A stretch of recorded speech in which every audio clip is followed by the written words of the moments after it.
It's when you're in the box, you can't move. Right. You know what the play is, and you watch everything happen, and there's very little motion, and you kind of talk. When you're on the field, there's action, there's things moving, it's live, you're kind of into the game a little bit more, so it's a lot different.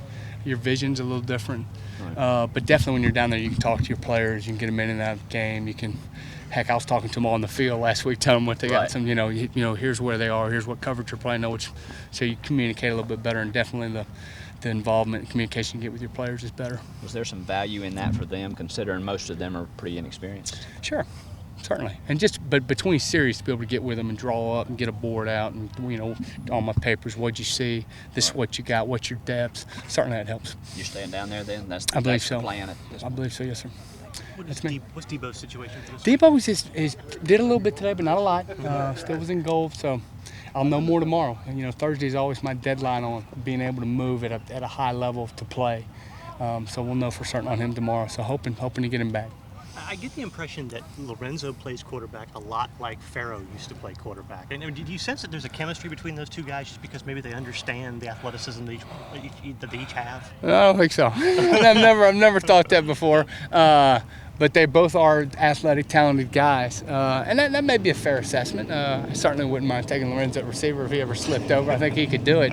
There may be a little bit of how they think and how they try to play the game, and certainly when the lights come on, they both kind of stick their foot in the ground and move a little bit faster. So it's certainly neat watching him play and watching the mistakes he makes. Just a first-year guy, he's gonna make some of those, but he's talented, and when in doubt, when he takes off running, he's an athletic, tough kid. Yeah, you give him a lot of credit for that. You don't see that much from a true freshman quarterback, but he's made 2 or 3 really, really tough plays.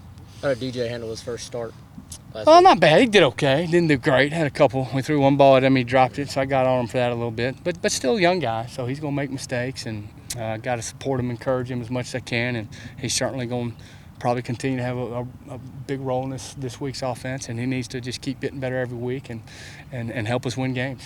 Has he been running with the ones, or is Shamir? Who's that? DJ. DJ. Yeah, DJ Yeah. has. DJ. Yeah. How does Hayden Hurst fit in that wide receiver? Not bad. When he got here, he's such a big guy. We said certainly he's a guy who can play tight end. We don't have a lot of guys there. It's got to be a position he can do well at. And the one area he struggled in was just blocking. When we asked him to get in there and hit a defensive end, and I don't blame him. That is difficult to do if you have never done it and you hadn't put a helmet on in 5 years. So, but he can run, he can catch, and he's an intelligent kid, and he's a very motivated young man. He's really not a kid, 21 years old. So again, I think he'll fit in pretty good with us. I'm happy to have him. He's a good addition to our group. When you guys had your receivers in the room, did you show them Lorenzo's block on Farrell's run? Absolutely. There, and show them that's how you block downfield? Absolutely. And then show them a couple other guys that were down there and didn't do anything? Absolutely. How does that happen? How is that? It's a natural ability kids got to just play the game and play tough and go. I mean, he went looking for somebody. Who can I go hit? I'm going to hit that guy. And he hit him perfect. He hit him right there and drove him exactly that way. He didn't kind of get a piece of him or miss him. He hit him right in the dang middle of the face mask. It was an impressive block.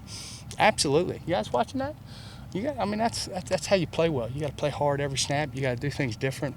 You got to make a difference when you're on the field. You got to, and he certainly does that. Will you take Debo with you regardless? Will he have to practice tomorrow to even travel? He needs to do something more. Yeah, if he can't do anything tomorrow or he's hurt worse tomorrow, because hamstrings come and go. I mean, there's some days where you come out and you feel good, and the next day you feel worse. That's how he was last week. Last week he said he was hurt, and then he came out and ran around and felt good. And Friday he said, I feel okay. And then Saturday he said, I can't move. I can't walk. So tomorrow will be a judgment on his position. But hopefully he's better and ready to roll.